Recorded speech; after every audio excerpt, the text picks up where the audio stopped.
Let's volume up.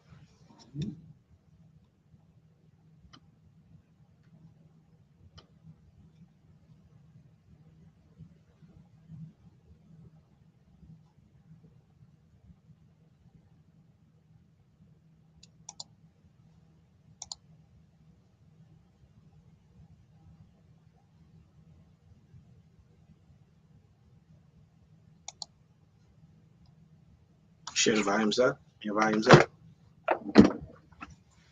Check your audio setting.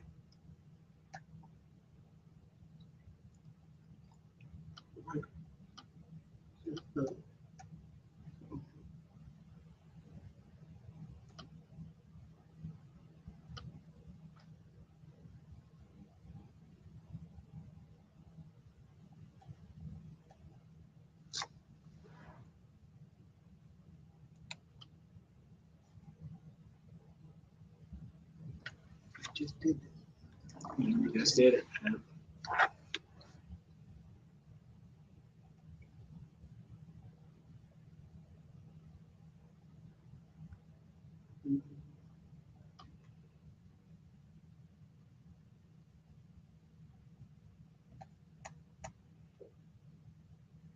All right, there he is. No music, huh? Do we need to go back out of the studio? Because that means I'm No. wondering about your audio now. But let's see. I'll play it. Let me see if I can play it.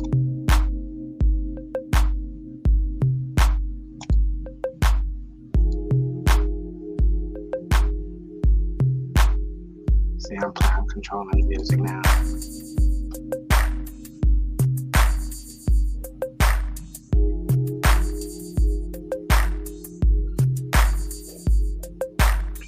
No, it's not.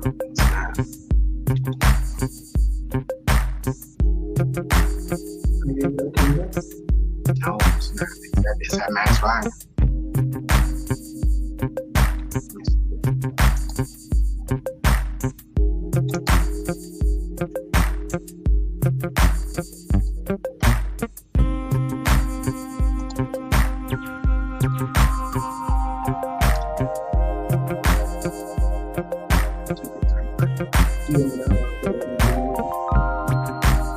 No, I'll fade it out.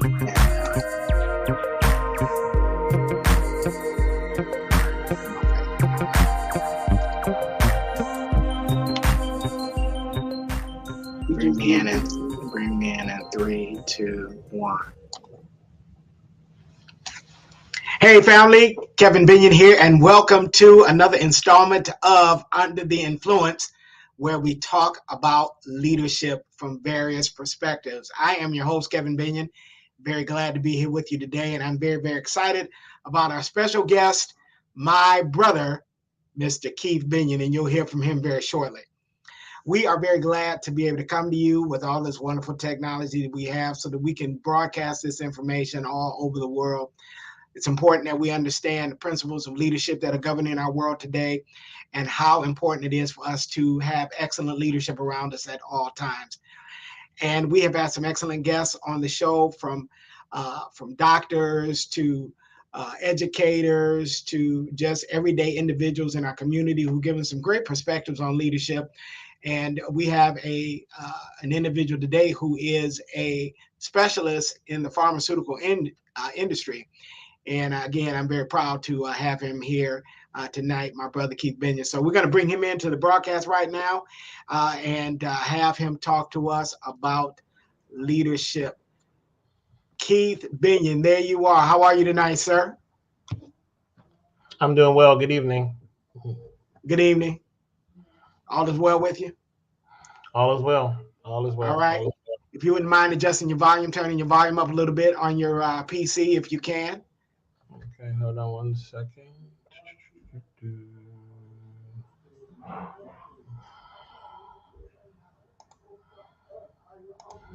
Speakers up or away. Can you hear me? Okay. Yeah, can you hear me better now? It's not loud, but we can hear you. Okay, hold on. Let's see if I can go up a little bit.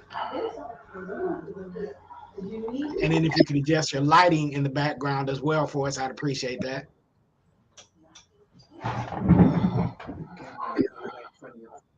Okay. Yep.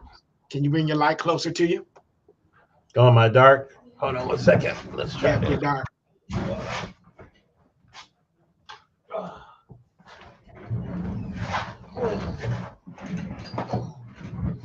All right, That, that's much better. that's better. Hold Yeah. on. Move over to yep. Move over to your right. Hold on. All right. That's much better. Your face is clear. It wasn't clear before. Thank you very much. All right. Let me see if I can turn my volume up. Let's see. Audio, default microphone, HD.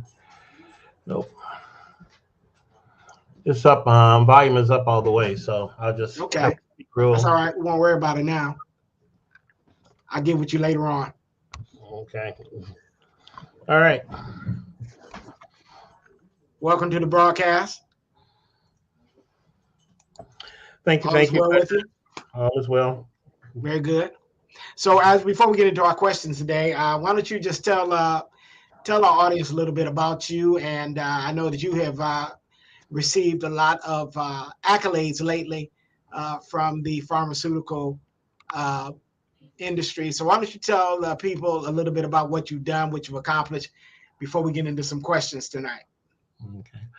Um, I currently serve as the program director of the pre-pharmacy and the pharmacy technician programs at Henry Ford College in Dearborn, Michigan. Um, I also serve as a executive board member for Wayne County Pharmacists Association, Michigan Society of Pharmacy Technicians, and I also currently serve as the executive director of the Pharmacy Technician Educators Council. I've been in pharmacy for 31 years. Um, as a working in different areas of pharmacy, from working retail, hospital, long-term care, um, education and education and training. So that's what I do. All I know is drugs. So in a good All you way. know is drugs. In a good way. Okay. All right. Good way. All right. Well, we're going to talk about that tonight. Well, we're glad to have you. Those are some excellent accolades. Very good. Congratulations. We're very proud of you for all of those accomplishments in the pharmaceutical field. But tonight we're going to talk about leadership. And I have asked you to come on to the broadcast tonight because I want to hear your perspectives about leadership. And so let's get in. Excuse me. Let's get into some questions, and let's hear what you got up there in that noggin of yours. Mhm. So let's talk about leadership. When you think about leadership, what do you? How do you perceive leadership? How do you define leadership?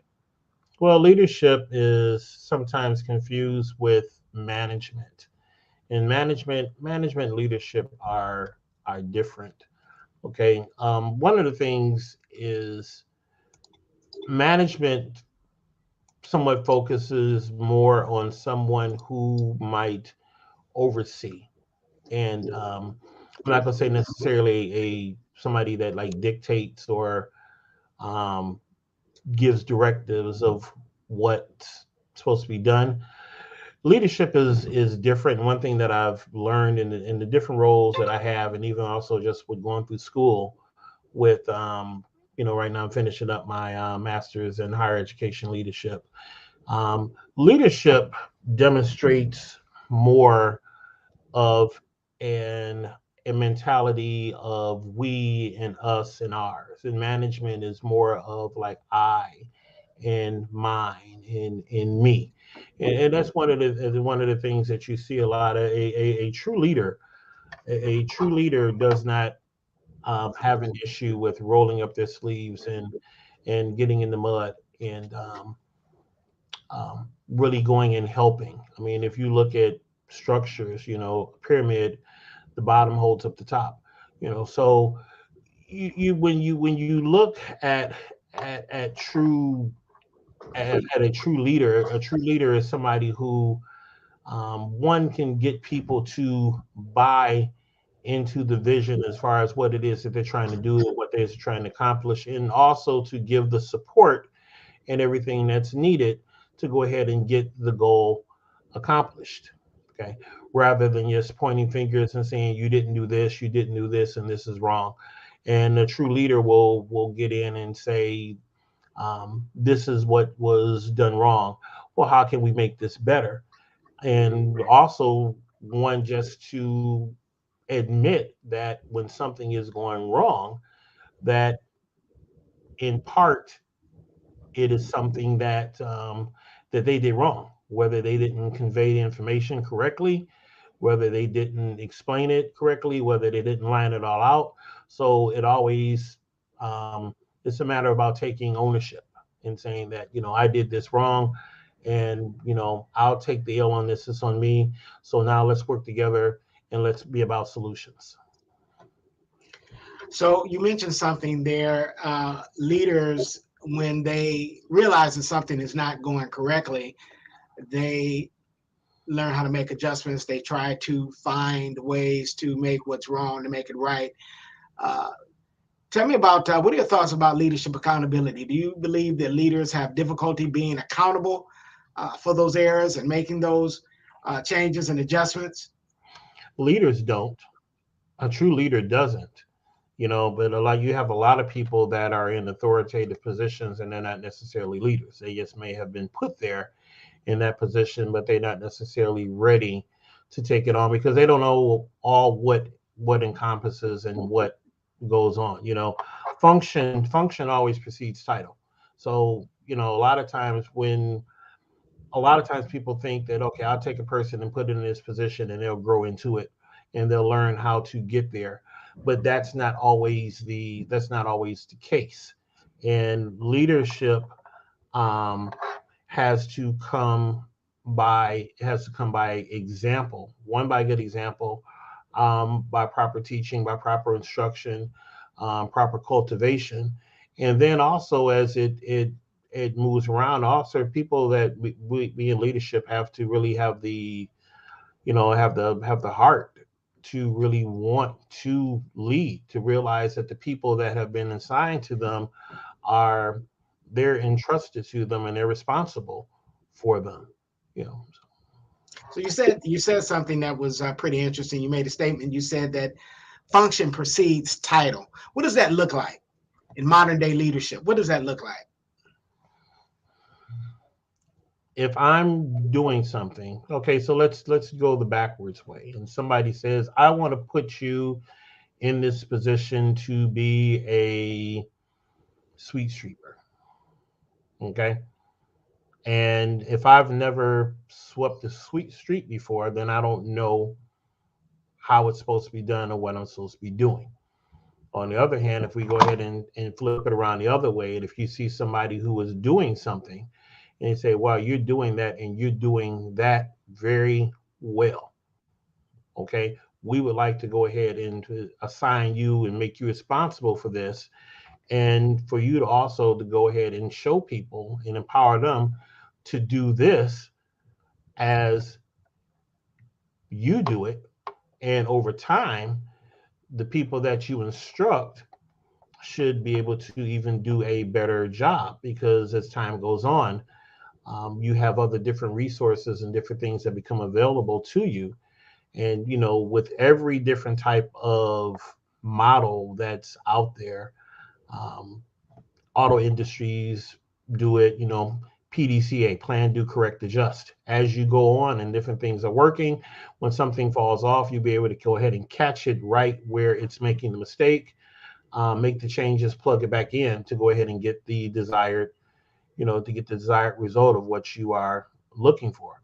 So, you know, if I'm sweeping the street, I should be able to do a block in a particular amount of time. But over time, as I'm training other people, they'll be able to go ahead and do it. And then with other different resources that become available, then they should be able to go ahead and do the same thing, but do it more efficiently and more productively. Let's talk about you in your role currently in the pharmaceutical industry. Do you consider yourself more of a leader or an influencer? And what do you think is the difference between the two? Well, if you look at different type of when you talk about leadership and you talk about different type of learning models, you have behaviorism and you have constructivism. And the difference, the difference between the two, one works off of positive reinforcement, and the other one works off of just learning by example.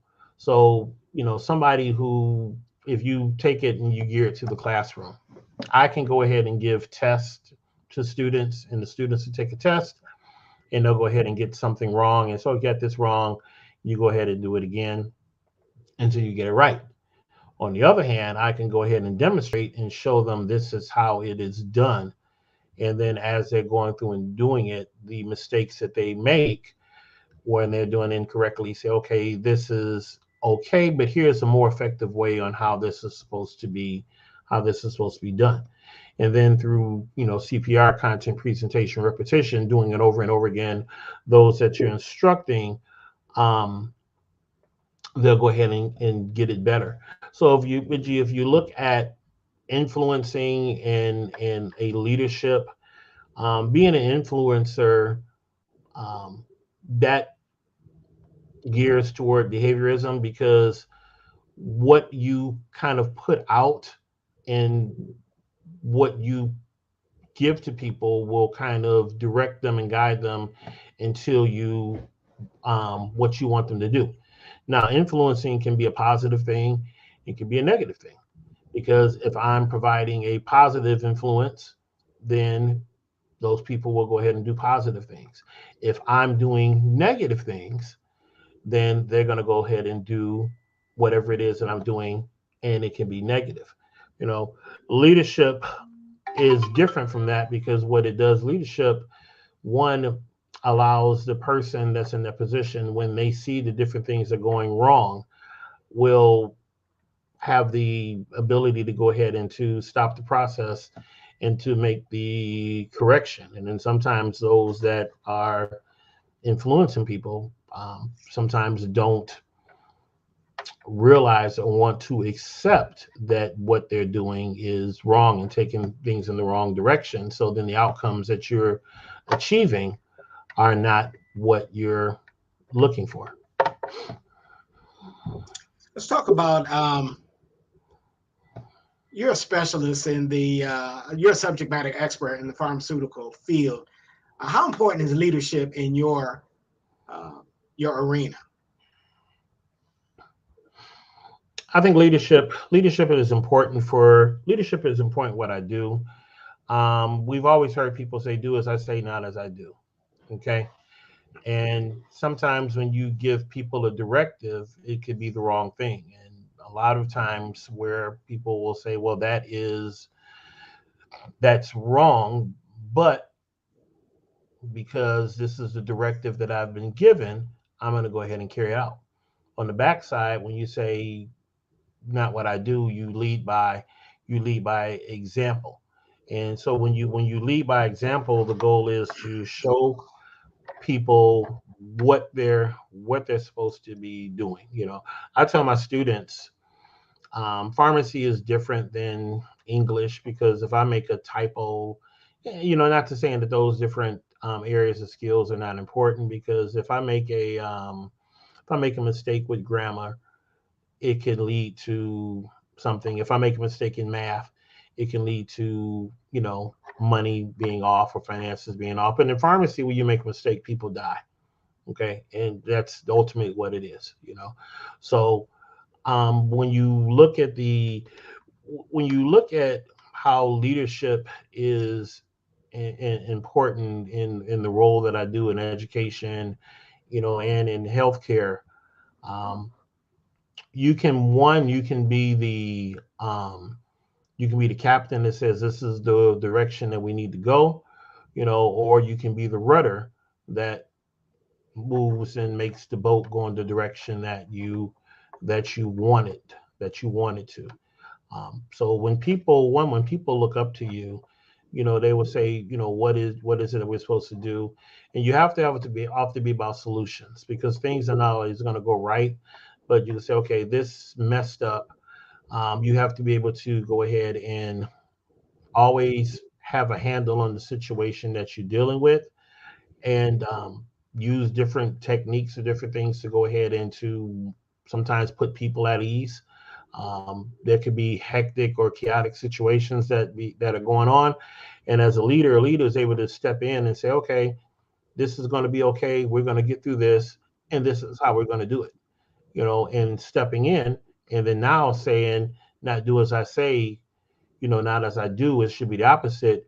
Do what I'm doing, and if you put these principles into practice, then this is how we're going to go ahead and get through this particular situation to get the desired outcome. Let's flip the script a little bit. Let's talk about yesterday was Juneteenth, in which the actual emancipation was commemorated. Actually, 2 years after the slaves were freed, they found out about it in the state of Texas. Should we be celebrating Juneteenth?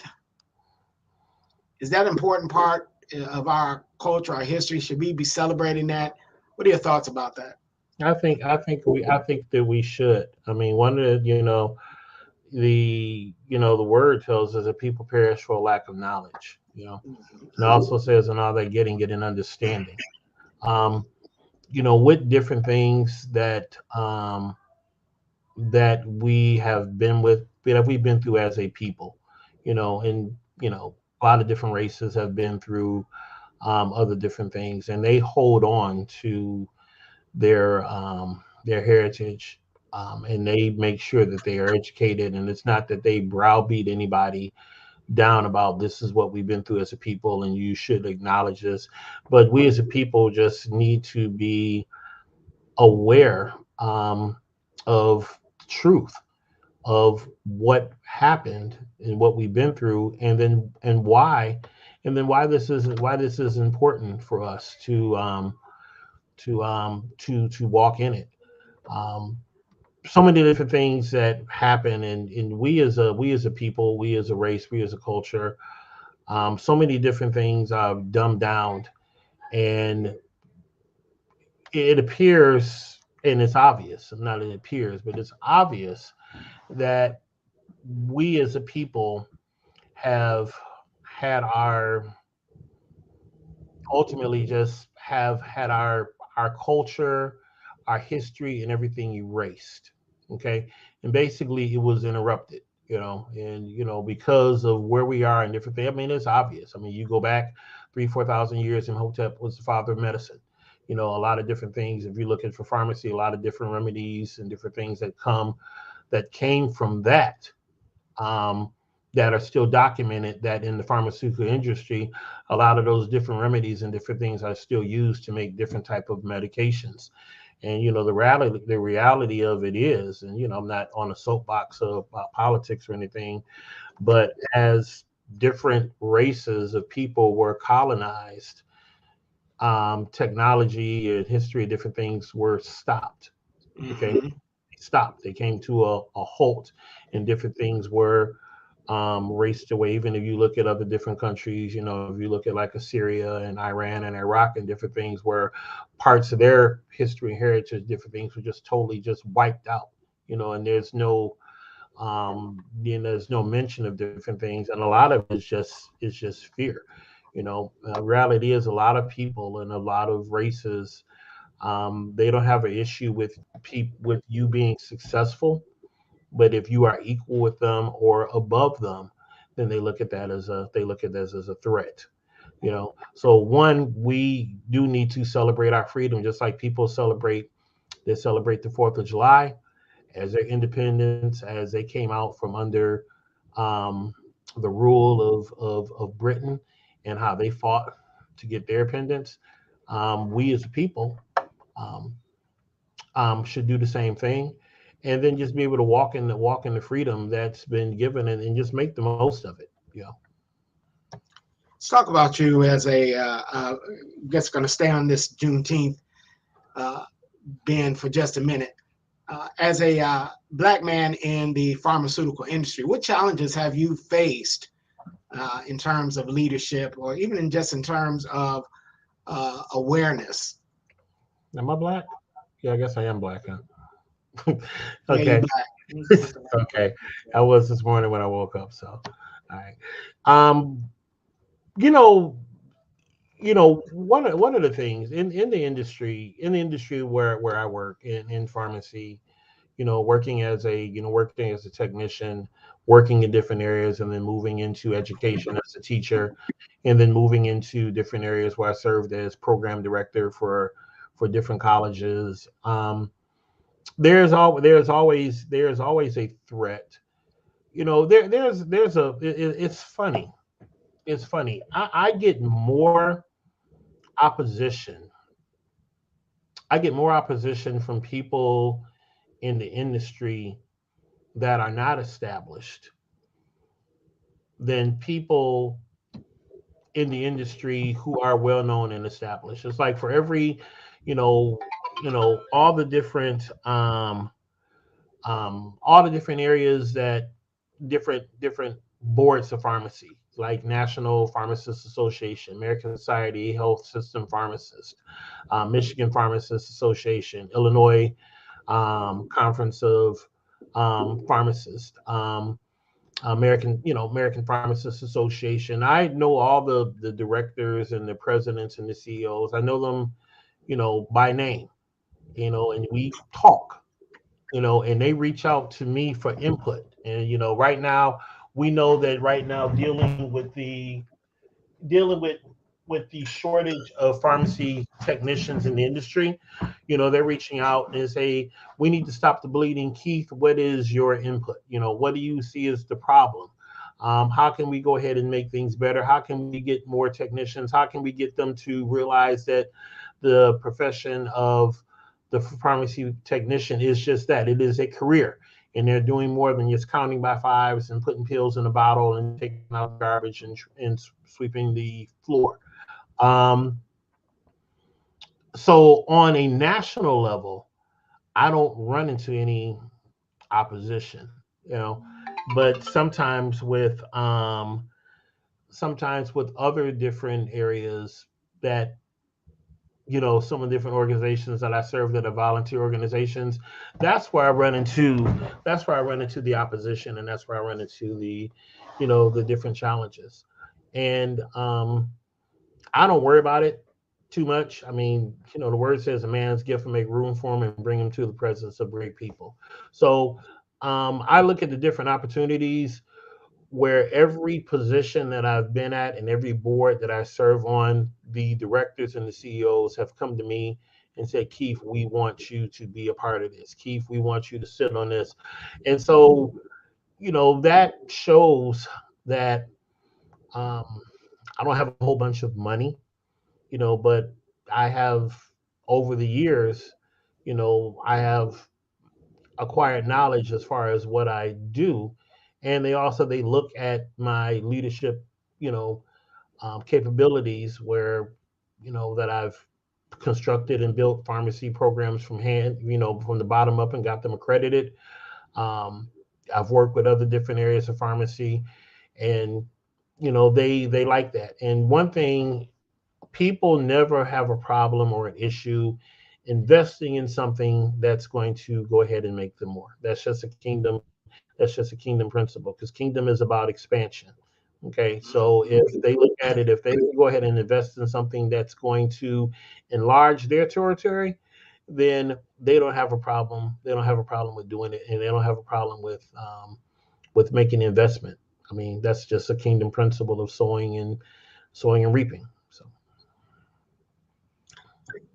Where are the leadership voices? You seem to be very, very knowledgeable in your field, uh, and you shared some good practical application so far with the people.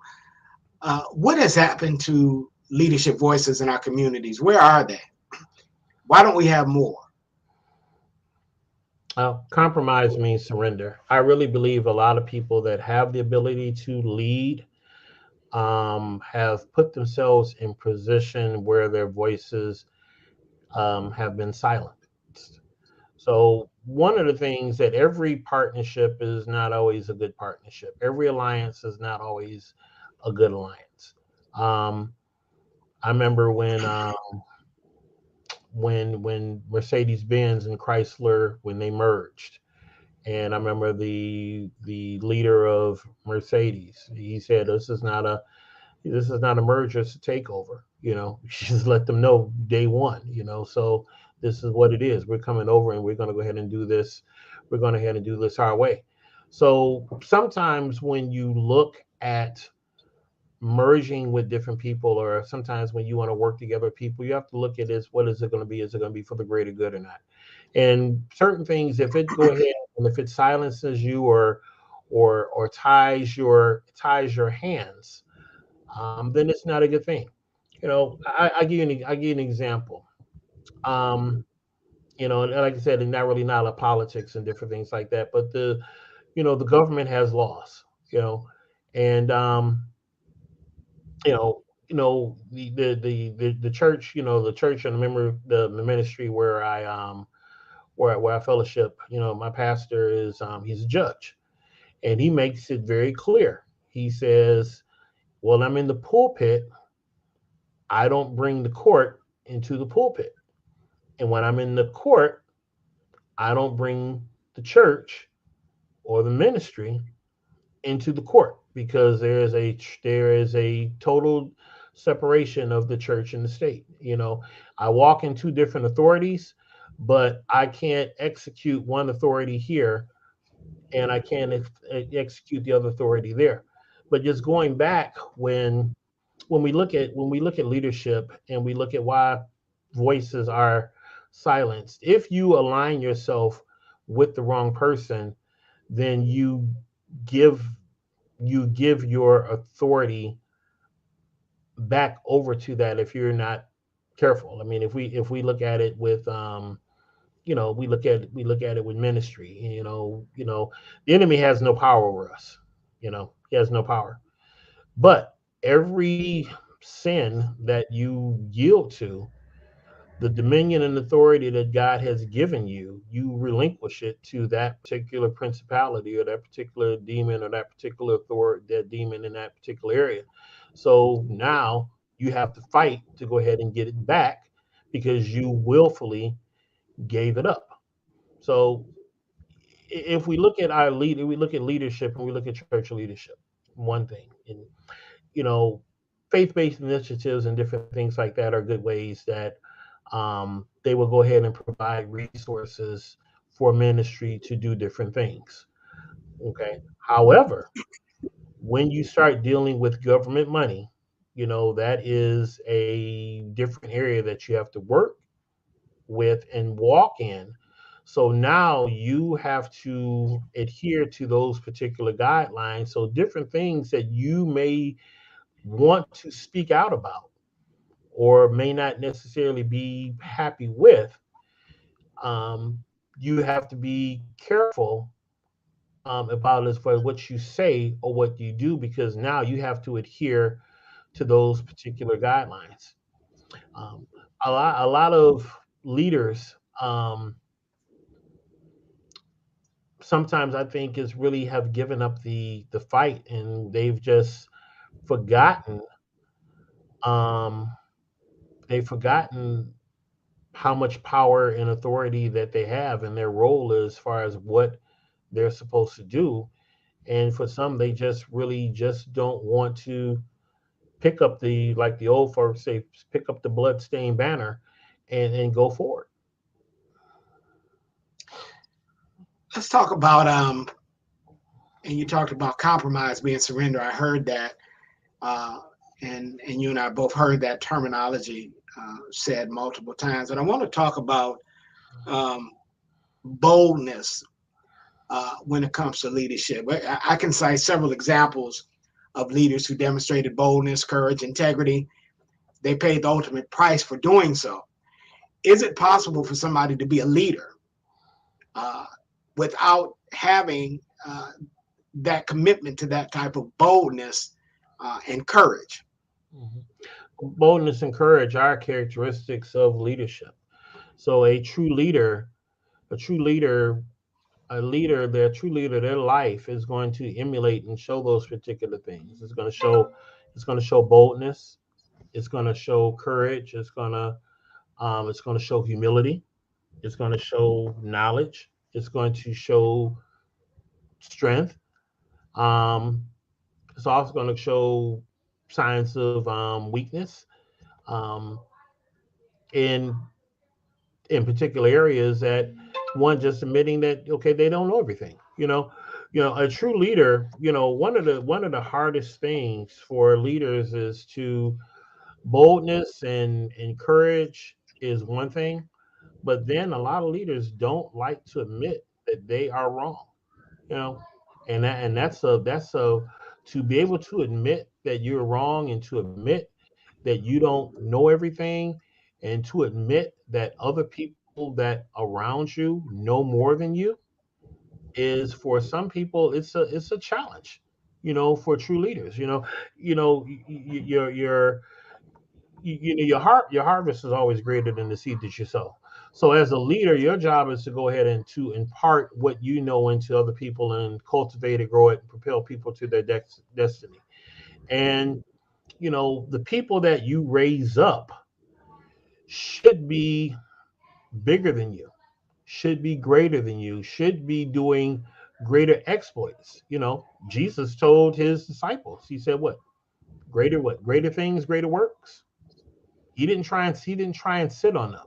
You know, he released them to go and to do the greater things. And he didn't never admitted that he had a monopoly on anything. He said, I'm going to go ahead and give you the resources that you need to go ahead and to do the work.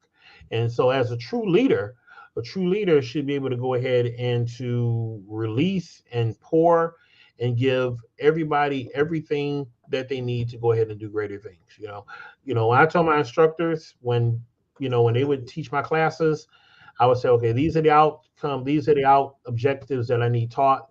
These are the outcomes that I need taught to the students. What do you need to go ahead and accomplish this? And they say, well, I need this and this and this done. Go ahead and buy it, order it, give it to them. They said, as long as you are teaching those particular objectives or whatever, I said, you don't have to worry about me coming into your classroom and doing anything. So, because I'm not going to micromanage you, because if I didn't have faith in you, then I would not have hired you to do this. I've been in the industry for a while in pharmacy and working and teaching, but I've been out. I haven't made an IV in several years.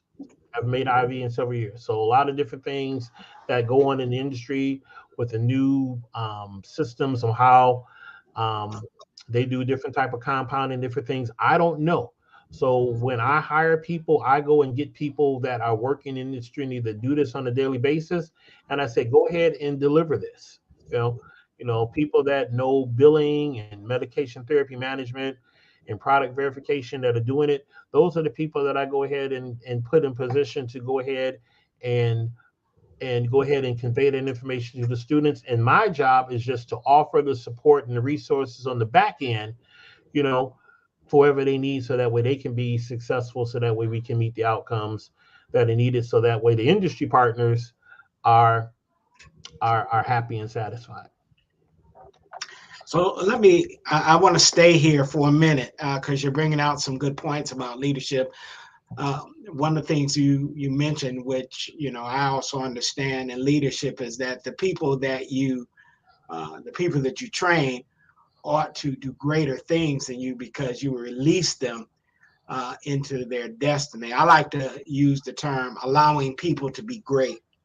Mhm. Uh, why do leaders have, or people who are in leadership position, because we understand that everybody's in a leadership position is not a leader, but what is it that causes some people who are in leadership positions, why do they sit on people, why do they interfere with their greatness, what causes that? Fear, fear, jealousy, selfishness. Yeah, you know, if you look at it, um, well, you look at different roles, true leaders. We look at David. David went and slew. When David was anointed king, he wasn't the one who thought he was the one. But they said, no, there's another one. Go get him. They went and anointed David as king. He was anointed as king. What did he do? He went back and continued to tend the sheep. Okay, until he realized that it was his time to go ahead and to be put in that particular role. You look at David and Saul and their relationship. Saul loved David, but when the people saying Saul is same as thousands and David is slaying his 10,000s, immediately something clicked in him, and from that point on, his whole attitude changed.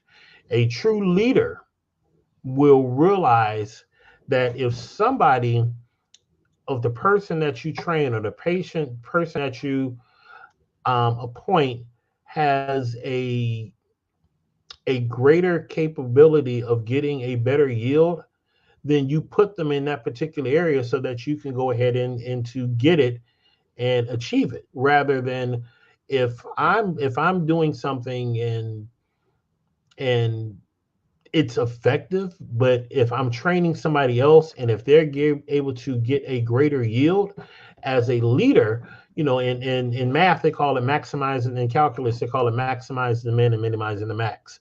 So if I know that a person has a greater potential to get a greater outcome, then that's what you go with. In the pharmacy industry, when you make a drug, you end up with two products. You have a major product and a minor product. So they're essentially the same thing, but the drugs are separated by a particular isomer. So you may have one drug, the exact same chemical structure, but one of the functional groups, one may be pointing this way, the other one may be pointing this way. Okay. So one of them, you may get like a 98% yield. The other one, you get 2% yield. Pharmaceutical company says, okay, we can go ahead and produce this one that gives 2%, but it's going to cost us more money to get this particular drug because it's not producing enough, but we can go ahead and produce the one that gives us 98% and it doesn't cost us as much to do it. So in life, if I put two people in a position and one person can do something better than someone else, if a person can do it better than I can, then I need to realize that, hey, let me go ahead and let you go ahead and take over this particular area. And then I can go ahead and release you to go ahead and do this. And I can go ahead and work with other people or work with other areas that need a little bit more cultivating and bringing up. So I can go ahead and develop in that area. And leadership is allowing to just go ahead and let that person go ahead and do it and run it and not pull the apron on them, but to let them go ahead and do what they need to do. And if they make mistakes, to just come and bring them and say, hey, you did this and this and this, but in the future, perhaps maybe you should do it this way. You know. I see your dog wants to be on the broadcast. I hear your dog barking. They Yeah. want to be on the broadcast. Yeah. Let me ask you this about leadership here. You talked a little bit. You just kind of touched on a lot of your responses. You used church examples. You talked about Saul and David. For an example. I'm going to talk about church leadership today. Where are we with church leaders? We know that uh, the church is a major part of the community. We know that it is a major part of uh, our humanity. We know that the church is responsible for sowing into our spirit, man. What are your thoughts about church leadership today?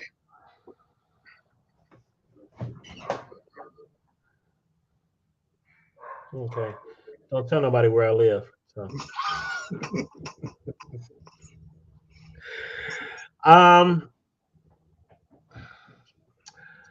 my honest, my honest feel is that for the most part, we're fighting the good fight of faith, but we are all guilty of compromising, and because we have all compromised, and because we have all blinked, and because you know, dad used to tell us what one generation tolerates, the next one embraces. You know, Mm-hmm. and and so a lot of different things that have happened that have gone on, we have compromised on, and we have found gray areas um, to make certain things acceptable, rather than just standing and saying yay or nay, right or wrong.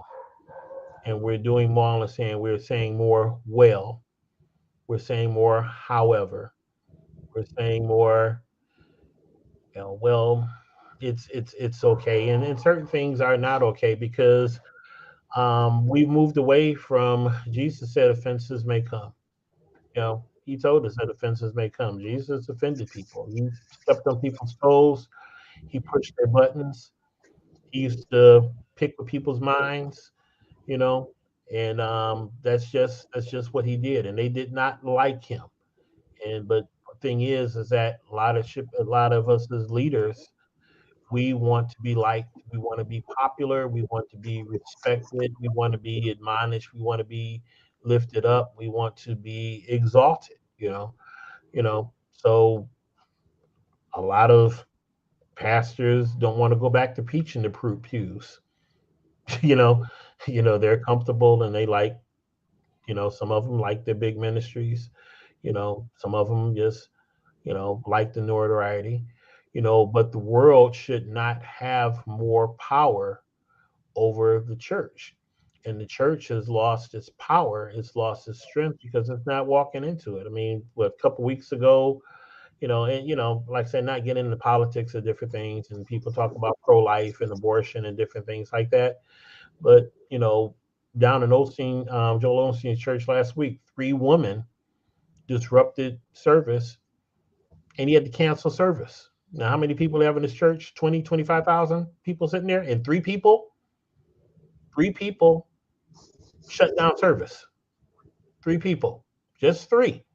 You know, so I don't know all what was going on. I don't know what practice they had in place. Maybe they didn't want to cause a ruckus or different things like that. But we as the church and leadership, we are not walking in the power that God has given us to do, to go in and to make impacts, to go ahead and to make change. And true leadership realizes that they can go into a particular situation and change the atmosphere with certain things.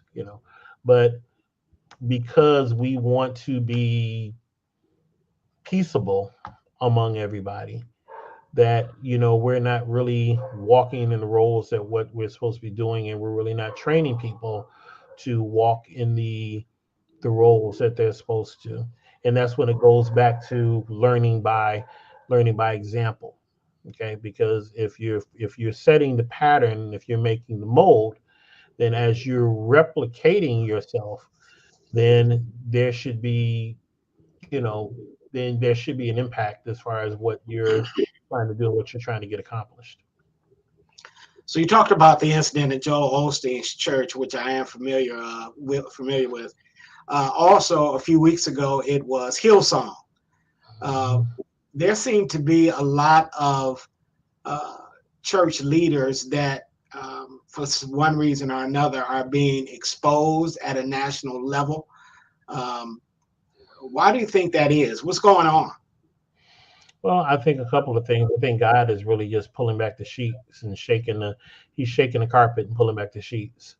Um, the incident that's going on with Hillsong and different things, a lot of things that's happening with a lot of different pastors that are happening going on. Um, Leadership too, you always have to have a check and balance. And you have a lot of leaders out here that are just rogue, because they use their title and they don't feel like they have to be accountable to anybody. But everybody is always accountable to someone. And Jesus himself said, I can only do what? I don't know the scripture. I can do what? But my father, you know, he realized, what was it? What's the verse? Whatever. You help me out. But he was saying, Nope. Okay. I can only do what my father. Well, I can only do what he said. I only do what I see my father do. That's That's it. what he said. Okay. Let's see Hmm. if my father do. Okay. Behavior pattern. But even though he was God incarnate here, he came here. He did not do anything until it was his time. He didn't act out of his role. He didn't say, I can do this and this and this, and I don't need anybody. He was still accountable. He was still accountable to someone. He could have easily said, no, I'm not going to die on the cross. I'm not going to do this. You know, he came down to the flesh point. He said, you know what, this is hard. I can't do this. Nonetheless, it's bigger than me. I understand the assignment, not my will, but your will. So in that point and stuff, he made himself accountable. You know, when a leader stumbles and falls, um, leaders sometimes want a Jethro, but sometimes they need a Nathan. Hmm. Okay, so so sometimes like Jethro was like, okay, things you do and not wise, you need to do this and this and this and this. But Nathan basically told David to say, okay, here's the scenario. What do you think about this? You know, what would you do in this particular situation? You know, he said, well, this person should be killed or whatever. He said, okay, David, it's you. And at that moment, David's like, man, I messed up. You know, I messed up. So a true leader, one realizes that when they make a mistake or different things like that, that they are accountable to someone, who may not be as knowledgeable as them, who may not be as smart, who may not walk in the role and the power, but they still have their checks and balances that will allow them to pull their coattail. And what happens in a lot of different churches, sometimes when people want to bring about correction or different things like that, those people get ostracized and they get shut up or they get set down, or the script gets turned and used against them, so that way they can be silenced, because some of the leaders don't like to be looked at in a particular light. I mean, if a minister, and we talk about sexual perversion and different things like that, because the enemy just likes to use that in the church through different areas and stuff, because it weakens the body. you know and if you kill the head, the body would die. you know and the way that viruses work, viruses will look for a particular type of cell, where they will go ahead and infect that cell, replicate itself, and then go ahead and then go find other different cells to go ahead and impact. We talk about behavior. So, as leaders, or in your household, whether you're the husband and the head of your house, or in the church, you're the fountainhead. So whatever comes out of you is going to water everything around you that comes on. Okay. It's going to have impact, you know, and behaviorism, whether it's going to be positive or it's going to be negative, whatever you do, it's going to have that impact on people, and it's going to affect the body. So if you've got a leader who has been caught in, sexual sin 2, 3, or 4 times, and if there's been no accountability of checks and balances, and people say, okay, we're gonna pray him through, and there'll come to time, say, oh, no, you got an issue, you need to sit down and you need to get you some help, and we're gonna get you the help that you need. Because if people are looking at you and if they see you doing this, then they're gonna think, what do our kids do? If they see you do things, they're gonna think it's acceptable behavior. You know. So let's talk about this. So we're going completely off script, and we're almost running out of time. Yeah, but it's getting good. So we talked about the need for accountability. So I have set myself under accountability because it's a dangerous thing. No man is an island, and it's a dangerous thing for somebody to be out there just walking around roll. So I have a huge accountability network of individuals, that keep me grounded spiritually. Why won't people in leadership? Why won't they put themselves under accountability? We're grown, we're adults. We're not children, so you can't make people. But you would think that somebody who's in leadership realizes the need for that kind of accountability. Why won't they set themselves up under some accountability so that they can establish their own system of checks and balances? Oh, sometimes especially with men, it's a challenge because sometimes they just don't want to be transparent. And one thing about leadership is being transparent. Some people like to make themselves up to be more than what they think they are. They try and portray an image that makes them say, "Look at me, look at me, look at me," because they they lack humility. One of the things we look at, you know, when we look at Jesus, when they not Jesus when they talked about in the Bible, we talk about the lust of the flesh, the lust of the eyes, but we don't talk about the pride.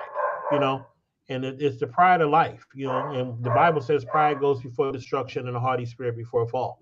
So the pride is what destroys you with a lot of people that try and make themselves up to be more than what they really are. One of the things, I was at a workshop years ago, and a men's workshop, and Pastor Bershey used an acronym that he used for his men, and it's SOAR, SOAR, submission, obedience, accountability, and reliability. You know, so as men, he said those are different characteristics that we need. We need to be submissive, we need to be obedient, we need to be accountable, and we need to be reliable. Okay, so those particular things are true characteristics of a true leader, and they have to be able to take those same principles and instill it into other people that are around them. The Bible says iron sharpens iron, so a man sharpens the countenance of a friend. You need that person in your life that when you are dull, that they can go ahead and sharpen you up. That they can go ahead and wax off the rough areas. To go ahead and keep you smooth and to keep you shiny and to keep you sharp, so you're able to do the job that you're designed to do. So the good thing is that you got a big dog, you got a real dog. Mm-hmm. Bad thing is your dog want to be on the broadcast. You should have let her out. Is that Bella? That's Bella, right? That's Bella. I think that's either Bella or Ruby and stuff. Everything that they see walking by outside, they just barking and stuff. Yeah, So probably should have brought her up and put her in front of the camera. So, mm-hmm. so we're running out of time. Broadcast is almost over here. So I want to just ask you one more question about leadership. What can we do to raise up more leaders in our community? I believe that there is a leadership void. There's a leadership vacuum. We can see it across all aspects of leadership, politics, education, uh, religion, so to speak. What can we do in the space where we occupy to raise more leaders in our communities? Well, I think in our community, as far as raising up leaders, one, you have to be an example. Okay, you have to be an example, and I think leaders have to one be able to just be able to get in and mix it up with people. Okay, um, and when I mean mixing it up, not having the attitude of one that they're better than anyone else, but just being humble and taking the time to look at people to and to help show them their true worth. Okay, speaking life into people and taking time and making an investment will help to build people up. Um, and then, like I said earlier, instead of saying you need to do this, you need to do this, shift it and say us. You know, the community mentality is what gets people involved. So when you spend time with people and you really want to make the investment in them and with them, then you not only help them see their worth, but then they also will see your sincerity and your compassion, that you really want the best out of them. That's very good. Well, brother, we are about out of time here, and thank you for being on the broadcast today. You brought out some excellent points of leadership, uh, and I'm sure that the people who are watching under the influence were greatly uh, uh, educated and inspired by some of the comments that you say. As we close out the broadcast tonight, if there are individuals who'd like to follow up with you and talk to you further, get some more wisdom and knowledge from you, how can they contact you? How can they reach out to you? Where can they find you? Where can they find me? Where can they find you? I'm in witness protection, so I gotta hide from people. So, yeah, no. I don't know which would be the best way. Give me your email. Give me your email address. Okay, I'll give you 2 emails. One email they can email me at is kbinion@gmail.com. And then my other email that if they choose to is kbinion@rx4life.net. Okay. All right. Very good.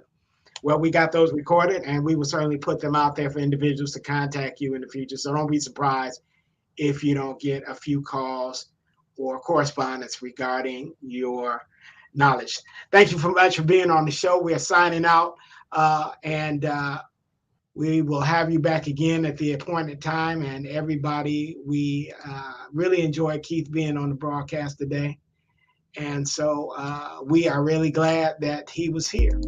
So for all of you who are watching the broadcast today, it's important that you understand that leadership comes in various perspectives, comes from various voices. And we appreciate every leadership voice that is in our community, representing our community, trying to do the right things to help people become better. So we pray that you will really continue to learn from this broadcast, as our sole intention is to get information into your minds so that you and the people that you're responsible for can be better leaders. I'm Kevin Binion, signing out for tonight. Thank you for being here and being with us. And we look forward to seeing you again next Monday, 7 o'clock on Under the Influence. Have a great evening.